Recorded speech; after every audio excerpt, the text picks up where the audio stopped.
Welcome to my YouTube channel. Insurance series की अगली video में आपका स्वागत है। दोस्तों, पिछली वीडियो में हमने आपको टर्म इंश्योरेंस के बारे में जानकारी दी थी, जिसमें कि युवा टर्म और जीवन अमर प्लान को हमने डिटेल में डिस्कस किया। आज हम एक नया प्लान युवा क्रेडिट टर्म पॉलिसी के बारे में आपको बताने जा रहे हैं। अब ये युवा टर्म क्रेडिट पॉलिसी है क्या? क्रेडिट पॉलिसी उसको कहते हैं कि यानी कि अगर किसी भी व्यक्ति ने कोई उधार ले रखा है तो उसके लिए ये पॉलिसी बहुत अच्छी कारगर सिद्ध होती है। और इस पॉलिसी को लेने की जो एज ऑफ एंट्री है वो 18 से 45 साल है। इसी उम्र में अधिकतर लोग अपना home loan, personal loan, car loan ये सब लेते हैं, तो उनके ऊपर लोन का बर्डन होता है। तो जो भी व्यक्ति लोन के नीचे दबा हुआ है उसके लिए पॉलिसी बहुत अच्छी पॉलिसी है।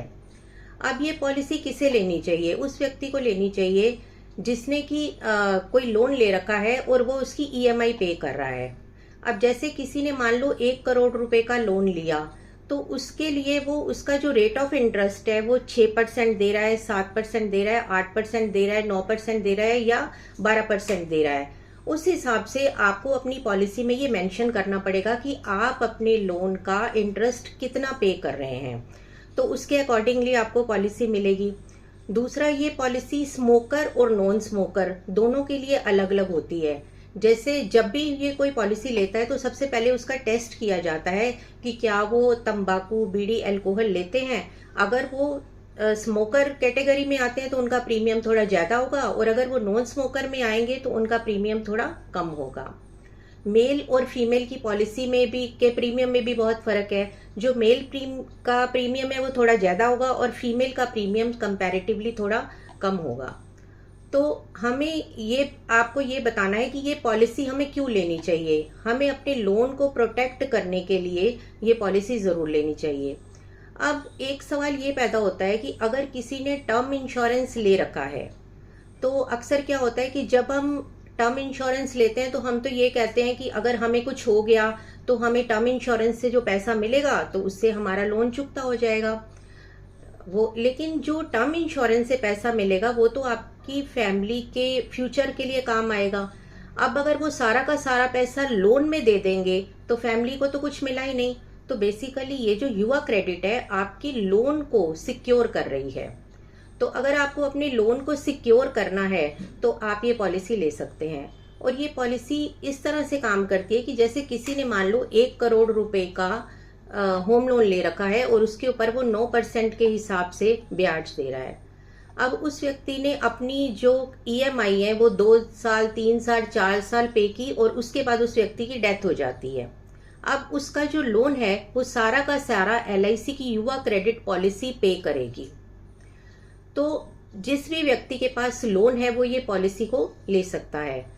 अब एक क्वेश्चन और है कि जब कोई भी कंपनी हमें लोन देती है तो उसके साथ साथ हमारा बीमा भी करती है, तो हम ये पॉलिसी क्यों लें, ये भी सवाल पैदा होगा। लेकिन ये पॉलिसी लेने का मतलब ये है कि अगर आप किसी भी कंपनी के थ्रू लोन लेते हैं और उनसे पॉलिसी लेते हैं तो आपसे वो काफ़ी मोटा प्रीमियम जो है वो चार्ज करते हैं। लेकिन एलआईसी की जो युवा टर्म पॉलिसी है उसमें बहुत ही कम प्रीमियम पर आपको 1 करोड़ का बीमा मिल रहा है। आप इसके बारे में जानना चाहते हैं? एक एग्जाम्पल के थ्रू आपको समझाती हूँ। जैसे सचिन एक 30 साल का व्यक्ति है और उसने 1 करोड़ रुपए की युवा क्रेडिट पॉलिसी ली और उसने मात्र 15 साल के लिए ही 1 करोड़ रुपए की टर्म प्लान लिया। तो उसको सिर्फ 5 साल ही वो पैसा पे करना है, लिमिटेड प्रीमियम में ही उसको वो पैसा देना है। और पैसा कितना देना है? मात्र 13,000 रुपये सालाना।